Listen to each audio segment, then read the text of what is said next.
Hello, everyone. Hi. Welcome. I feel like I'm doing a kids' TV show. Hi, everybody. You're standing up. And I'm standing up, yes. So I'm Joe Cosentino. I'm chair of the Activities Committee, and this is Community Connections. And all I'm going to do is introduce our host, and then she will introduce the distinguished panelists. And if you have any problems, you can tell them your problems. So here is Ronnie Sue Jaffe. Thank you. Thank you.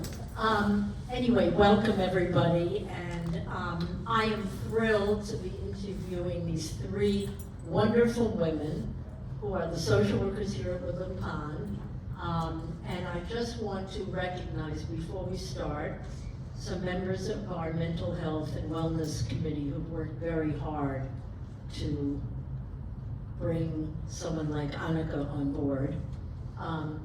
Wayne Lavender, Tamar Oppler, Margot Elkin, Liz Spiegler. Anyone else from the Mental Health Committee? Well, anyway, so we're going to have a lively discussion. We will not be socializing, we will just be having a conversation. I'm thrilled to do this because I was a social worker in real life, so for me this is a real pleasure.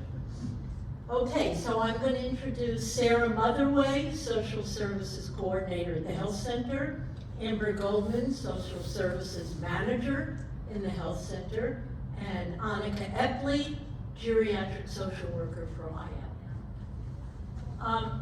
What we're going to start with first is, can you each briefly tell us a little bit of your background and how you feel that enables you to do your job, and then we'll talk about what your job is. So if you could just talk a little bit about what attracted you to social work, or what kind of training you had before you came here. There's another one. No, go ahead. Okay. Yeah. Hi, I'm Sarah Motherway. I'm the Social Services Coordinator in the Health Center. So what drew me to social work in my undergraduate career at SUNY New Paltz, I was in the Human Services program, and I did my internship at Woodland Pond, which made me realize that I wanted to be a social worker with this population and specifically specialize in dementia care. So I continued my education in 2 internships at Woodland Pond and wrote my thesis on non-pharmaceutical interventions for managing symptoms of dementia, and which led to a position as activities leader at Woodland Pond, then as the Garden View program coordinator, so I worked with the activities on the memory care unit, and now I am one of the social workers in the health center. So that's what led me here. It's mostly Woodland Pond. I'll tell you what, I'll take this back. If you could give Amber, Hi everyone, I'm Amber. I'm the Social Services Manager over at the Health Center. So I'm a little more diverse than Sarah. I worked a little bit of everywhere all at once. I first started working at an inpatient psychiatric hospital, doing in-person therapy, discharge planning, the works. After that, I explored inpatient substance abuse rehabilitation and helping people struggling with substance abuse addiction, helping them with getting coordinated with supports out in the community, and helping them to feel empowered and better about themselves and that they are strong enough to overcome that. After that, I then transitioned to the Institute for Family Health, where I was an individual therapist for about 90 people for about 2.5 years, and then I ended up getting pregnant with my daughter and left and ended up coming here when I saw this opportunity. I did an internship at the Martine Center in White Plains, and that was my first experience of working in a subacute or skilled nursing facility, and I love doing reminiscent therapy with the residents there and learning about each of their own individual stories and the lives that they lived and experienced and everything that they did.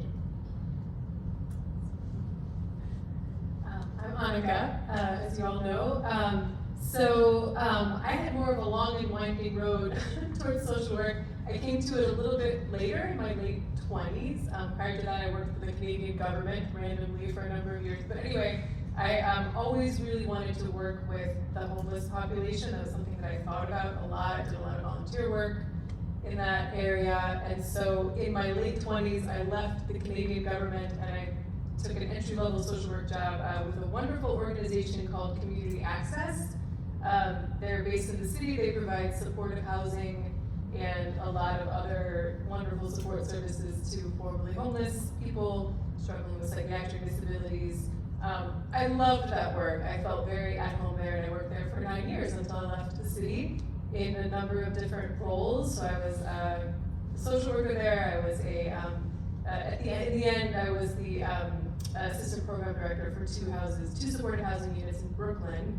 And it was actually kind of an older aging adult population, and in a lot of ways reminds me a lot of Woodland Pond, very much like community, lots of activities happening in the community, and it felt like I was part of that community and able to work with people in their homes. So in that way, I feel like it reminds me a lot of Woodland Pond and prepared me for that. So then after community access, I wanted to work on clinical skills for a little while. So as I was getting my independent license, I provided individual counseling with 2 different organizations, Astor Services for Children and Families for a couple of years, and then I worked for Valera, which is like basically a telehealth company founded by a lot of undergrads that I graduated with. And through Valera, I got a wonderful 1.5-year training program in dialectical behavioral therapy, which was great. And then from there, I started private practice, and then started working with residents here in my private practice, found out about the job opening, and came in that way. It's long, very long version, but yeah. Thank you all. Now, let's go back and talk a little bit about now that we know who you are, what do you really do here? And maybe we could start with Annika, because when people come to Woodland Pond, they come first to IL, and then if they're lucky enough to live long enough, they will move to the health center. So maybe we could start with Annika and then move to the health center. What do you really do here? Good question. So primarily, I am, well, first of all, I'm here 2.5 days a week, so just to put that in mind, 2.5 days a week, though hopefully I'll be coming on a little bit more full-time, and hopefully then my role can expand a little bit. But at the moment, mostly what I'm doing is meeting with people individually, anyone who needs emotional support, anyone who needs psychosocial support, mental health support, anyone who's in crisis. So, folks reach out to me if they just need someone to talk to about something that they're going through, or I learn from other people that someone's struggling in some way, so I reach out to them. But mostly I'm meeting with people one-on-one individually. That's the bulk of my work. I'm also leading a grief group for anybody who's grieving, helping to facilitate a peer-run caregiver support group. And then the other big part of my job is transitions, and that was kind of why I was brought in, is helping people transition into independent living, dealing with all of the surprising things that can come up, even when it's a positive mood, even if you wanted to come, it's still really hard. So helping people with that transition, making sure that people are okay, have the support that they need, and then also helping people with the transition from independent living to assisted living, which is equally, if not more, difficult for many, many reasons. And then more recently, we're trying to sort of beef up being involved in supporting people coming from skilled nursing back into independent living. So transitions is also a huge theme of my work. Yeah. Before we move on to the health center, could you give us an idea, no names of course, but what kinds of issues stand out for you of people who move here initially and then people who move back from skilled? Yeah, so I would say a theme that comes up a lot with people moving into independent living is wanting to come here, having wanted to come here for a long time, feeling like it was the right decision in a lot of ways, but then feeling really surprised by how difficult the transition actually is, and how it's a grieving process. You're grieving your home, you're grieving your neighborhood, you're grieving your friends. Not for everybody, but for a lot of people, it's surprising that how hard it can be, even if it's something that you wanted. And I think another theme that I hear a lot, excuse me, is like longing for deeper connection. And you leave the familiarity of friends that you've had, for years and years, or people in your neighborhood, or people that you don't even necessarily think of as important to the fabric of your life. But then you leave all of that, and you have to start over and build all of these new relationships, and it takes a lot of time. And I think often, as someone who's moved around a lot myself, like I think often it can be surprising, like how long it takes to actually form deeper connections. And in the meantime, as you're waiting for those deeper connections, it can be quite lonely, and you can feel, quite alone. Like, where's my people? Where's my place? And it makes you miss home. So I think that's something I hear a lot about. What was the next part of your question? No, that was the only question. I have one more question Yeah. at this point. Are conversations with you confidential, or do you report back to Michelle or Sarah or whomever? Yes, so conversations are confidential with the exception of safety, right? So if there's a safety concern. So if there's a danger to yourself, if there's a danger to somebody else, I will say, and I think I've been transparent about this, but so the team that includes Michelle knows who I'm meeting with and when I'm meeting with you, but the content of the conversation is confidential, again, unless it's a safety concern. Which is mandated, yes. The other thing though that happens at Woodland Pond in my role as a social worker is there's this independent living criteria, right? There's the independent living criteria which determines whether, so under the umbrella of safety, there's this additional layer at Woodland Pond, which is, can you safely live independently in your apartment? Or is there more support needed so that's another layer which isn't, the usual therapeutic safety concern. So, and that's a layer that I do have to, let the wellness team know about. So now that Sarah Leonard had sort of been the head of our wellness team, so it was Sarah, Liz, and I. Now that Sarah's gone, we're reporting to Michelle and Cameron. So the content of the conversation is confidential apart from safety concerns. Thank you. And maybe we'll get back to later the groups that you're running. Sure. But let's talk now about the health center, because I know, myself included, that there are those of us who, oh my God, am I gonna have to go to the health center? I'm really going downhill, or what does that mean? I think people are normally a little frightened, to be honest, of having to go to the health center. So can you allay some of our fears and tell us what the two of you do? Amber, you want to start? Sure. So my role in the health center is diverse and complex all at once. What? Diverse and complex, because I have multiple different roles. So we have different sections of the health center, right? So say you're coming over here for subacute rehab. You had a procedure, or maybe you fell, broke something, and you need some work with occupational or physical therapy, right? I'm gonna be responsible for your admission, understanding who you are as a people. How are we going to be addressing you? What are your preferences? What are your hobbies and interests? Because identifying those things are actually therapeutic in the sense of helping you to engage in those things, helping you to return to some semblance of normal, can help you to get back to your original baseline, back to independent living. I'm also responsible for discharge planning. So if you're coming over for subacute rehab, how are we getting you back to independent living and safely, right? Annika was saying how we're mandated reporters for safety purposes, but also for discharge planning, we want to equip you for success. So are there going to be any modifications that need to happen to your apartment to prevent maybe potential future falls? Do you need to add in some extra added help while you're still recovering? Because over here on the health center, we are governed by New York State regulations, which is a little more different than independent living. So we need to justify to insurance why you're here for subacute rehab. Do you have an acuity need that you need to continue benefiting from rehab? And then once you've met that need, what do you need to do in order to get back home successfully? That is only for rehab. Then we have the assisted living unit, which is broken up to regular or enhanced assisted living, that's your entire second floor. And then we have our memory care and dementia care garden view.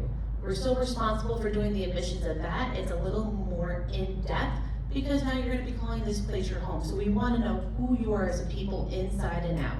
Name, preferred name, religion, hobbies of activities of interest, and what do your daily routines look like? So in some way, how can we replicate that or give you some sense of normalcy over here? I'm also your added psychosocial support, which is a fancy way of saying, this is a difficult, like Annika said, transitions. So you're coming to terms with maybe loss of independence, loss of things that you were able to participate in, maybe not being able to access your friends that you had over here. That's a lot for anybody to take in and process. So I'm here to help you with processing that and helping you come to terms with it. Lending you an active ear, maybe helping you with collaboration or problem solving to help you see it in a different way. Not to nullify or invalidate your emotions, but to validate and also see it from a different lens. Does that make sense? Excellent. Thank you. Sarah, how does your role differ from Amber's over in the health center? That's a good question. There's not much of a difference, except Amber does a bit more of the heavier paperwork from the state side, which I'm grateful for. But I did want to expand with much of what Amber was just saying. It's the same, but I want to talk about the idea of a care plan in a health center. I was just talking about someone with this morning, and I thought this would be good insight. So when you go to the health center, part of Amber and I's job is to help with the interdisciplinary team, meaning activities, social work, nursing, rehab, dining, everybody. Basically, we come together to make a plan of care for you. So like Amber was saying, to deeply know you is to make a person-centered care plan. That's our way of supporting you in living the way you want to for any reason that you're in the health center, whether that be rehab or that be for long-term care. We're also trying to focus moving forward as a team of social workers about community development and connecting the health center and independent living much more deeply, because we're all still one community. And we realize that there's a lot of fear, as we're saying, we can name it, that it's the health center. I've talked to a lot of you about it, is a scary idea, but we do want to talk about as well that, which I'm sure you're gonna get to, is that connection between independent living and the health center, so we can, kind of integrate a little bit more with that as well. I think there's gonna be a lot of questions at the end. Thank you. This is totally up to you. Do you want to share with the folks here anything about your personal or family life that you would like them to know about, that might, talking about getting to know people so that we get to know who you really are? Sarah, you want to go first? Sure. So I grew up on Long Island. I am one of 6 girls. My parents had 6 girls, and I'm one of them. We all lived in the same house on Long Island with my grandmother. So we were a multi-generational household, which I think was extremely important for my and my sister's development, and definitely informs my practice as a social worker. So at a time in my childhood, my grandmother was definitely helping raise us. There's one of my earliest pictures of me as a toddler holding a meatball with her behind. And later, when I became a teenager into young adulthood, she became ill, and we decided to take care of her and keep her in our home. So we moved through after she suffered a stroke and then symptoms of dementia herself. As a family and as a group in our home, we took care of her until she was at home hospice, where we took care of her there as well, which was a beautiful process to keep her in our home and take care of her. So a huge part of that process that was successful and beautiful in a lot of ways is that us as her family were her caretakers, and we knew her very well. And I take that into my practice here, of even knowing that her favorite pasta dish was something she would really enjoy, the way to cut it up in a way that she could enjoy it then, was just as important as knowing what medications she needed and when. Or to know her favorite prayers and songs were just as important to know how to get her into the shower or to the restroom safely. So I use that experience to know the residents I work with and to really have that inform my practice. Want to know or you want to know? Go for it. Okay, so I am born and raised in Millerton, New York. I am from the Dutchess County. So what's starting to impact how I wanted to shape my career or my job was very similar to Sarah in my family. So I grew up for a long time with my mom, dad, and my little sister. She's 2 years younger than me. I will always refer to her as my baby sister, and she's almost 30 now, so. So my father ended up passing in 2007 related to the opioid epidemic and crisis after a relapse after 20 years of sobriety. And in my experience, my family, I felt, kind of was ignored by all the different systems that were going on. Made too much money instead of getting benefits, didn't qualify for any mental health support, and it was frustrating. It was frustrating trying to watch that, trying to navigate those different areas, especially for my mom. So she worked her entire life, still does, in human services, and that always inspired me. She would always go to work with a smile on her face, always looking forward to helping people. And I wanted to emulate that in my practice. So that was what shaped me into first exploring psychology when I did undergrad at Oneana, and then through psychology I realized I enjoyed the aspect of helping people, which led me to shifting gears to social work for grad school, which is where I went. And so in my journeys, I've been trying to explore different ways in which I can help people, because that's one of the most rewarding things in my life, and finding meaning in those deep conversations of understanding folks. Oh, and fun fact, I'm a first-time mom. Let's see, so I guess a little bit about my childhood. I'm a double preacher's kid, so both of my parents are ordained ministers in the Reformed Church of America. And so that sort of informed a lot of my childhood and worldview. They were thankfully they are very social justice oriented Christians. And so that informed, the values that they passed on to myself and my brother, that it's always the most important thing to take care of people who are oppressed, people who are marginalized, and that's where you find God. That's where you find knowledge, on the margins of society. So that certainly influenced me, and they did a lot of service in their work as preachers.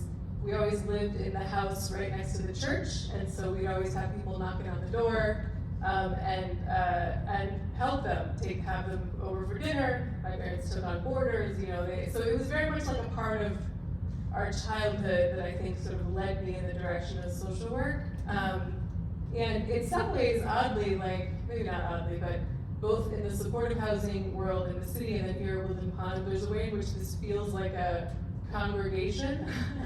And so there's a community and a congregation, and all that can happen within those sorts of communities, and the individual people within so there's a way in which it feels very familiar. So I'd say that sort of is what led me towards social work. I don't know if that was your question. whatever you wanted to. Okay. If I sure. may, if I may say this, but were any of you at the USO program? She's quite a singer and guitar player. In my spare time, music is my favorite thing to do, as well as. She did a beautiful rendition of Bob Dylan's Don't Think Twice, It's All Right. Is that on YouTube? I think so, I don't know. Maybe we'll have one or two more questions and then we'll turn it over to questions. Since you've been here at Woodland Pond, what has been the thing that you've learned the most, or you appreciate the most, or you love the most about working here? And what has really troubled you or made you feel angry or unhappy about working here? Who wants to start? I can start. So the first part of your question, what have we learned, or What's been the best part about? Yeah, a few things. I think, number one, being part of a community is very rewarding. I think I have felt very warmly welcomed, both by staff and by residents here. So it very much feels like I'm a part of something, so I love that. I think, also just there's so much opportunity. My favorite thing is getting to know people and getting to know what makes you tick and like what brought you here, what do you, and helping solve problems or think things through with people. So I think there's so much opportunity for that, which I find endlessly fascinating and endlessly, I'm always curious about people, so there's so much of that here. So something that I've learned, which has impacted me hugely, is actually, so someone that I met with, I won't name any names, but she said to me something that she wishes is that she had savored her earlier years more. And then she looked at me and she said, I want you to savor your now, your here and now. And so that is something that really impacted me, and I've been feeling very appreciative of this time in my life with my kids, with my husband, with my life. So I think that's something that's working in me now after having started here at Woodland Pond, which has actually had a huge impact. So that's what I've learned. The challenges, I'd say, there's nothing that's making me angry or upset, to go back to your question, Ronnie, but I think the biggest challenge for me has been frustration with my lack of time. There's so much more that I would like to be doing. I would like to be doing more groups, that I would like to be doing maybe more workshops. There's so much more that I want to be doing, and I feel like I'm never doing quite enough with the time that I have. So I think that's been frustrating and overwhelming and a bit of a challenge. Okay. Well, Annika took my answer, so I don't know what I need to say now. Oh, gracious. I'm very similar. I enjoy those deep, meaningful conversations. Very social worker, I know. Understanding why you tick, why you do the things you do, how to help, and learning about people's lives. I think that is so beautiful to learn each individual person's story. It's also frustrating, depending on the circumstance, when you can't necessarily fix the situation. And that's very conducive to all social workers. We want to fix the problem, but we can't be the solution for everything. The thing that frustrates me is juggling work-life balance between being a first-time mom and then also the roles and responsibilities of social work management, and also relearning the role, because I am very heavy in my clinical background, and I'm relearning what it looks like in a case manager position.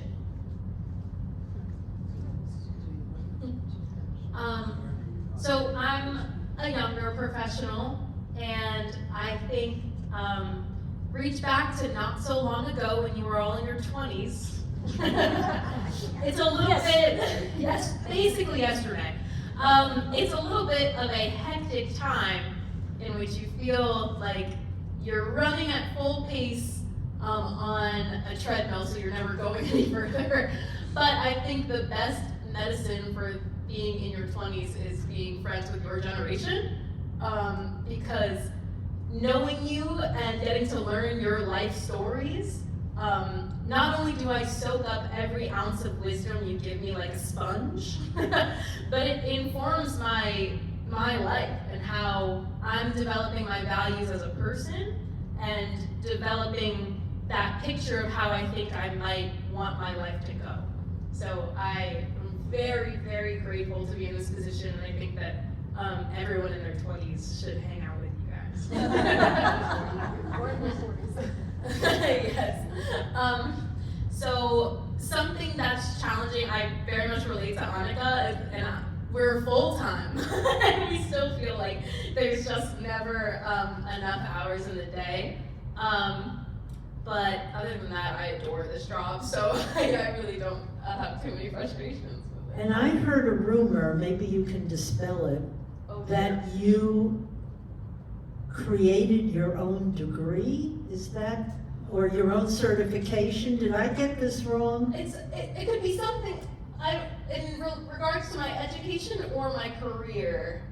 I heard something about you developed your own certification as a dementia therapist or something. Sure, like that. so it's not that cool, but I'm glad people think that. Basically, in my education, SUNY New Paltz has an incredible program for human services that's within the sociology degree. And what I had the freedom to do in that program is develop my own curriculum to specialize and focus on dementia care. Which is, am I being too loud? I'm a very loud person, okay. So what I'm so grateful to have been able to do is, within my last 2 years, I focused most of my coursework and studies on dementia-related care and social work, and how we can use recreational activities, community-based therapy, and talk therapy to manage symptoms of dementia, and hopefully leading to the decreased use of psychotropics. So that was very cool that I got to do that in my undergraduate career. And you shared with me a little while ago that you hopefully will be moving towards, in August, starting your MSW program. Right, Master right. of Social Work. Well, good Yes. luck to that. Thank you. And Amber, you have your master's degree from where? My master's degree is from Fordham University. MSW. Yep, I'm an LC now. LCSW, licensed clinical social worker. And Annika, you have your MSW from Hunter, Yes, the Hunter Silverman School of Social Work, yeah. which is my alma mater. Yeah. And you're a licensed clinical social worker. Yes. Great. Maybe we could turn this over for questions. Oh, thank you. Sharon Raphael's gonna, you're gonna be Jason today. Questions? Comments? Jakob?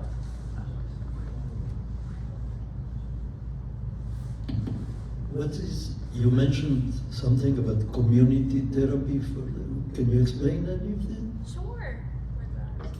Yeah.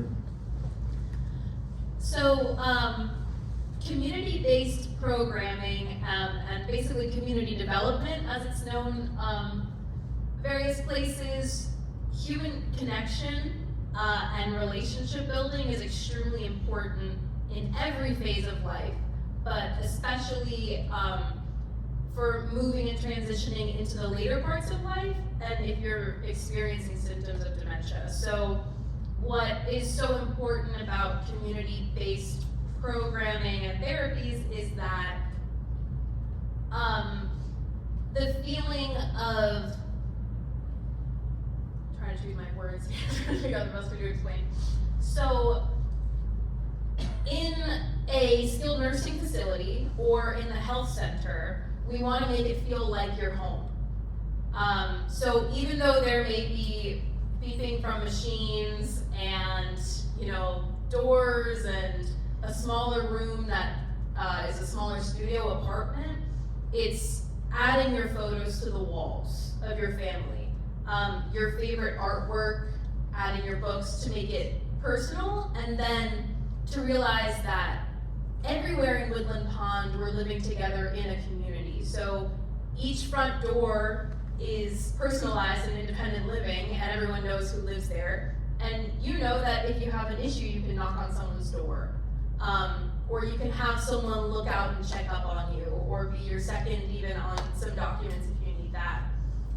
Over in the health center, and specifically in the memory care unit, it's really important to have community development and relationships because these are the people that we live closely with. So in the health center, if you choose to eat in the dining rooms, you see these people every day. They're your neighbors, they're your friends, and we're living together and going through this part of life together. So if we could do that, basically linking arms, we can know each other, be there for each other, and establish those close relationships that improve our quality of life. I hope that answers your question.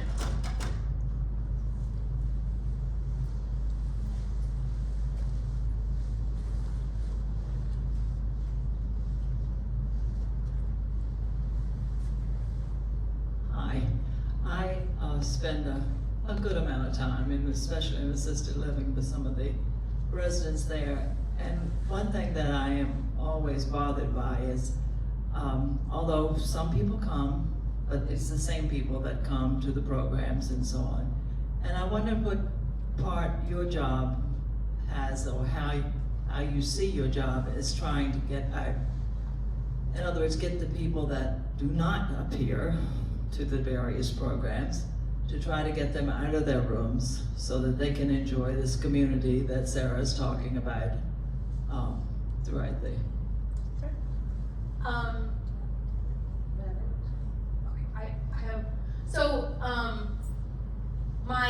My thoughts to that is that the community-based programming is very important. We see it a lot in the dining room, especially when we're having our meals, but that anywhere in Woodland Pond, you're still in charge of your day and what you want to do and what makes you feel like you have purpose.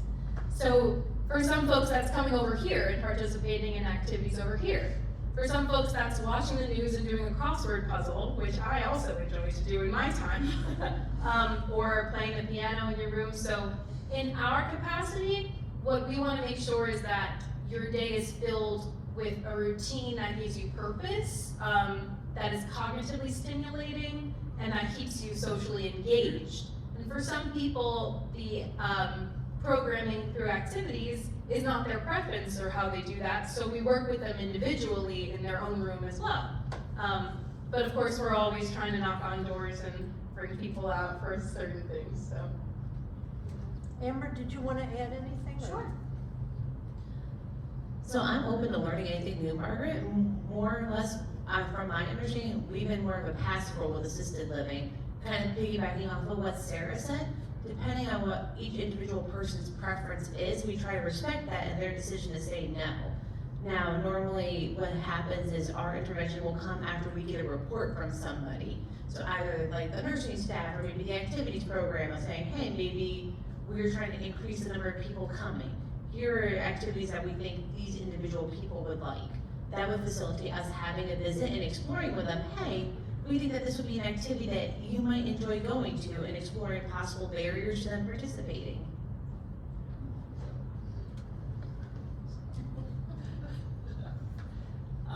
So do you go and visit with each one of them individually to ascertain this?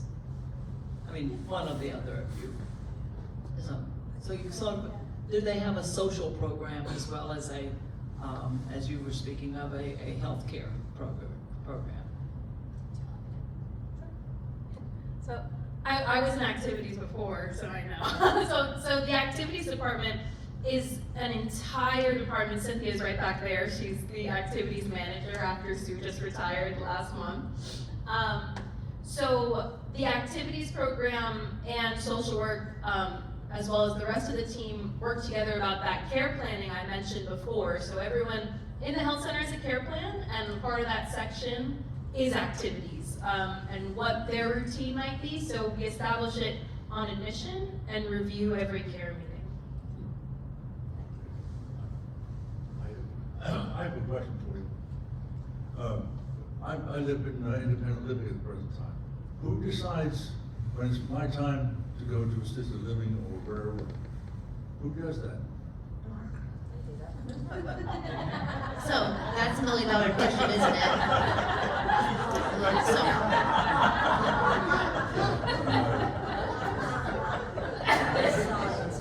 So, every week on Tuesdays, we have a meeting between the independent living interdisciplinary team staff and the health center interdisciplinary team staff. During that time, people who have, and I quote, made the radars, maybe not doing well with activities of daily living, maybe are isolated more than usual, maybe their neighbors are observing like an increase in confusion. There's a litany of different things that could lead to a person coming up as transition, being appropriate to transition to either assisted living, garden view, or skilled. Sometimes that happens on somebody's admission to our skilled unit, which is also our subacute rehab, where we found out that person isn't thriving or hadn't been thriving for a long time and might have been masking, and we think that they could be thriving or could benefit from those added supports. So long answer, that was that, but short answer is it's determined by both the teams from the health center and the independent living. How about the converse? Do people come back out of assisted living back into IL? I have not had that happen in my experience, but I wouldn't rule out anything. So basically, you're locked in there. Is that what you're saying? It's considered a permanent move. She would choose a different word. It's Okay. not a lot. All right, thank you. I would, just to clarify, so every person is different and their care needs are all different, so it's not an impossibility, to return, I wouldn't say, but, it definitely depends on each person. So what we see, I think, most often might be a subacute rehab stay. So you went to the hospital and you need therapy and nursing services for short term. And then as that big team that meets every Tuesday, we determine along with the doctors if somebody could benefit from going back to independent living or may need a higher level of care. So it definitely always depends. So we meet as that big team and every professional will put in their second. Sharon? I have a question about personal therapy. Are any of you, all of you, or none of you have a personal therapist? Oh, do we have our? Oh. I don't, I'm happy. Yeah. okay, You guys go are ahead. required. Sure, yes, I have. Absolutely, yes. Yeah, I Yeah, think it's really important in this job. Oh, yeah. I mean, yes, I'm very happy to say that I have a therapist, and I think as someone practicing social work, practicing mental health support, I think it's kind of an important requirement that you have to always be self-reflective enough to see what you're bringing into your relationships, and back to what Amber was saying, like, am I trying to fix things too much? What is that about me? So yeah, I think personal therapy is crucial to this role. So yes, I have therapists. As do I. Tamar and then Margaret. Amber was trying to answer. No, you're good. I'm good. Oh, no, you sure? Yeah, I'm fine. Sorry.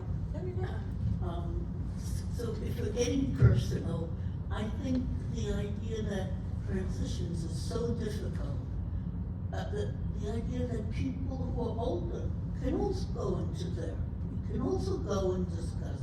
And I know New Paltz has a ton of therapists, and you probably have the resources of who's who, it could be asked. So it's not just for the staff, it's for the residents too. And moving on from that, I just had the occasion to stay in rehab for a few nights. And it was a very impressive experience because the thoroughness, the questions, the sensitivity, I was surprised about the sensitivity while asking real questions. It was very impressive. And one thing stood out, and I mentioned it, and you said I'd bring it up today. They said to papers, health proxies, all of that. And I said, I also have a MOLST. They said, really? Yeah. So the person said, do you want to go over the MOLST? Or they said, well, we'd like you to fill out one here, just for freshening all the details. Okay. This was the first time that I ever understood a MOLST. have signed their name in a hurry. You want a tube or not a tube? You want a ventilator or not a ventilator? And being in the health center, it was so important to learn all the aspects of what you're signing on for. And we spoke about maybe making a presentation to IL about what the heck is in a MOLST, because in the past, you ask the doctor this, you ask the doctor that, and then you want to shut up. So for me, it was extremely enlightening. Oh, you've got a chore now, Annika. And everybody, The most Maybe working on a presentation. about how. as part of the, we had it as part of the health center. We had it Yeah. here. You had a presentation on. We had a discussion about it. Yeah, Right, but did the sure. doctor come in for that? Betsy, the doctor came in to explain, or was that We a had different? Whole session on it, of the areas that talk. Well, maybe we need another one. I think it's good to do another one. Sure. You're thinking of a DNR?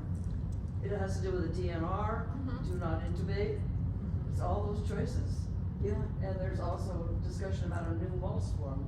The present MOLST form is confusing. Not hearing in the back what's being Yeah, discussed. can you give the microphone? We'll get to you, Margaret.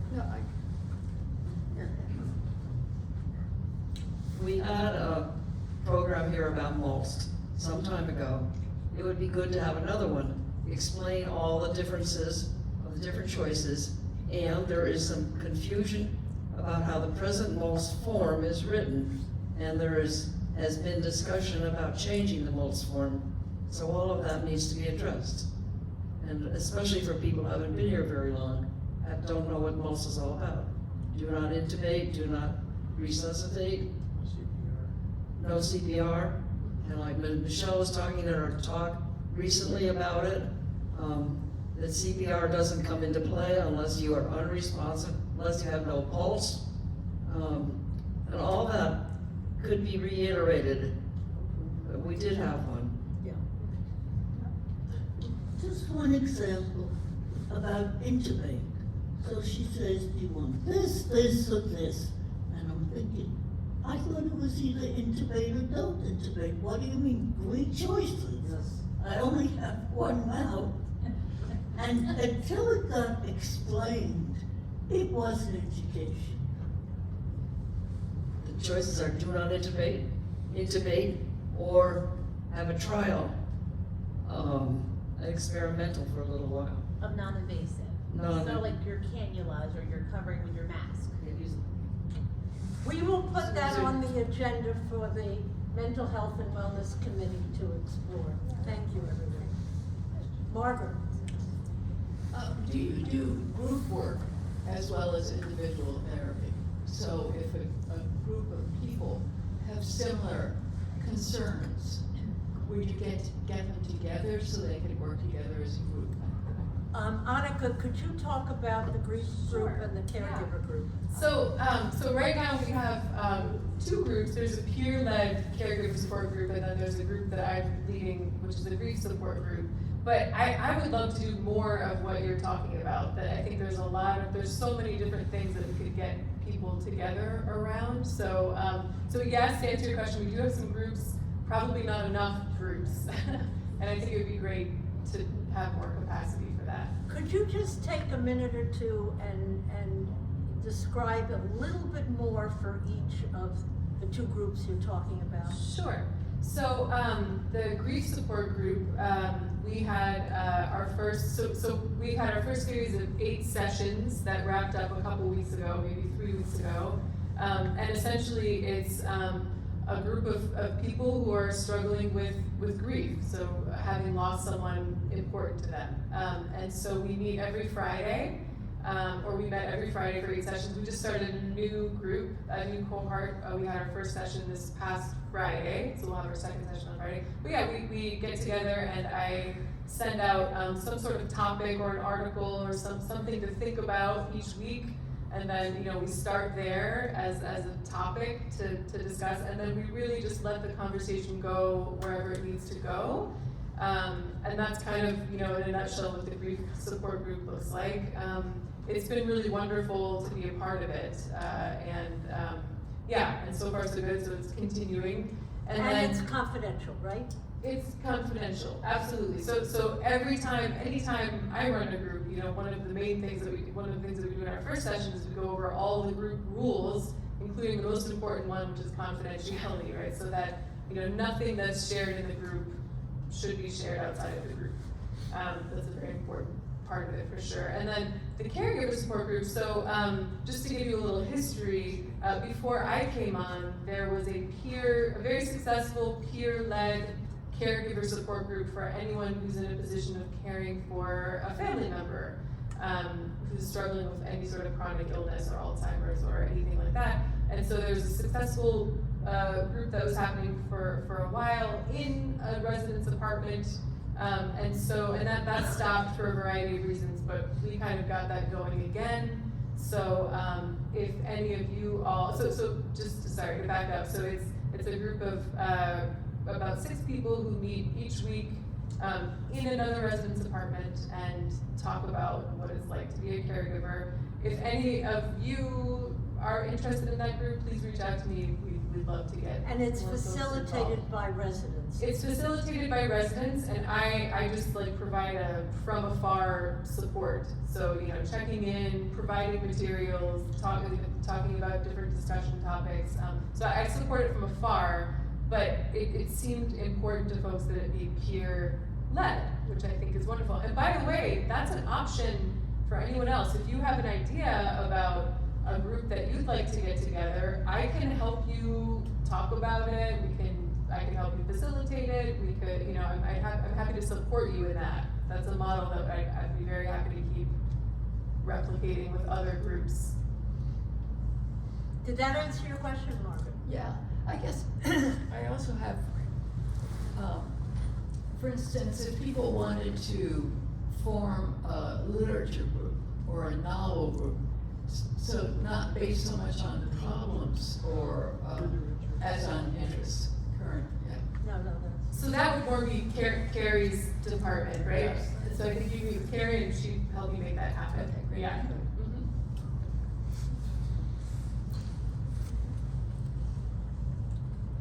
Could you describe the difference between a social worker and a psychotherapist? What's the difference? Okay. Such as an example. So that's a really good question. I think a social worker is much broader, right? So for example, when you go for a master's in social work, at least at Hunter was a very broad course, so you learn about all kinds of social work. And psychotherapy is just one thing that a social worker can do, right? But social work as a field is much broader. So a social worker, can work in any different school setting, a hospital setting, homeless shelters, in any sort of setting, and just provide any kind of support. But there's also social workers who are in management positions, who are running organizations, who are doing more reviewing paperwork. There's all kinds of things that social workers do that's broader than psychotherapy. But then if like Amber and I, if you get your LCSW, which is after a number of years of supervised psychotherapy practice, you get your independent license, which is your LCSW, and then you can also practice psychotherapy independently in addition to being a social worker. Can I add something to that? If you're a social worker who's a therapist. Yeah. There are other people with different trainings who can be a psychotherapist. You can have a degree in psychology. You can have a mental health, marriage and family counseling background. You can even be a nurse. You have to go for specific training in a psychotherapy institute. So you can have different backgrounds and become a psychotherapist. Does that answer your question, Marilyn? Yes.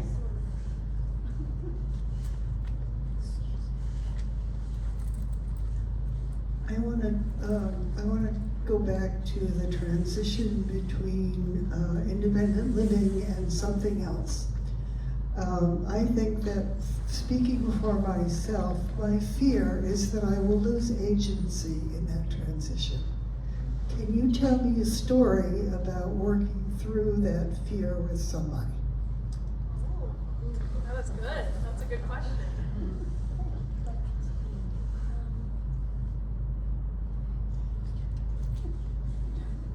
Story.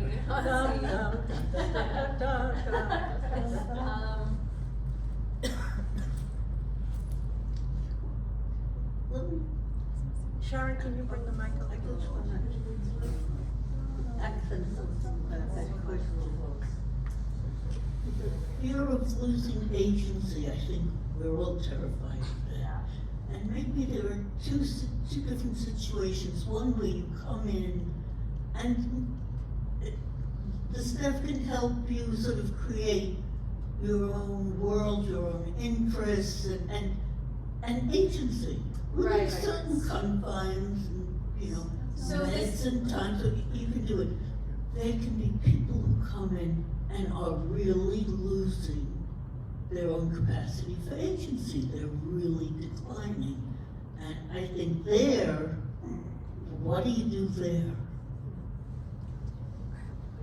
So without a story, but in general, what else at least I see often is that fear of loss of autonomy, agency, independence. So not only is our practice as Woodland Pond with our care planning process all about getting to know you, to know how you want to live your life, and how to modify our approach to your care to create opportunities of independence and autonomy. For some people that looks different. For people who are there for a short-term rehab stay, that could mean you have full autonomy over absolutely everything. For folks who have a higher level of need, we are always searching for that opportunity of independence. Even though it's challenging, we're actively looking for it. Not only is that our values, but that's the regulations from the state. The different assessments and regulations we're held to are developed to protect and promote autonomy and independence as well. Wait, Jaco, can you, Sharon? No, Dawn's not finished. Oh, I'm sorry. Maybe I wasn't clear enough. I'm interested in before that. I'm interested in the day when somebody says to me, we think you should go to assisted living. We think you should go and live in Garden View, and I don't want to go. How do you manage that? So that's before you get to the care plan, before you get to me being there. I'm still in my apartment in independent living, and I don't want to go. How do you manage that? That's a really good and tough question. I don't have any specific stories to go back to that part of your question, but I think, well, here's how I've seen it work out. I think how I've seen it happen at Woodland Pond so far, and I've only seen it in a couple cases where I've had a personal relationship with the person who's transitioning to assisted living, is that there's the utmost, as Sarah was saying, there's the utmost effort to make sure that there's transparency, that there's conversations, that there's support, so I'm, in the couple instances that I'm thinking of, like, I'm meeting with them regularly, we're talking about concerns, we're trying to, make sure that that there's an understanding of why the recommendation is being made, and that there's just a lot of support so that there's conversations. And it doesn't, it's a process. It's like if somebody really doesn't want to go, the way that I've seen it so far is it's a process, and it's not like, well, you just gotta go. It's like it's conversations with family members. It's like multiple meetings. It's like a lot of care and and personal relationship gets into the mix. But yeah, I mean, there's no getting around it. It's a loss. It's a loss of some autonomy for sure, and it's a hard thing to accept. Yeah. I think we have time for one more question. I think Jaco has. Basically, I was just going to add to that. I mean, it is probably a very difficult difference whether the person has a partner the family is involved or is not so involved, and so that adds another dimension to Yeah. that discussion probably. Yeah, and I think that's something to notice. I think often family is quite involved for the most part. But yes, there are cases, Jacob, where family isn't involved, and that's really hard. But I think often it's family members who are the first ones to be like, hey, maybe, maybe so. And All then- friends, all friends. Yes, yeah, right. Yeah. Could I have the mic? Well, I just wanted to thank Sarah Motherway, Amber Goldman, and Annika Epley for a wonderful presentation tonight. I hope that people have a little better understanding of what social workers here do, and if you don't, just give them a call.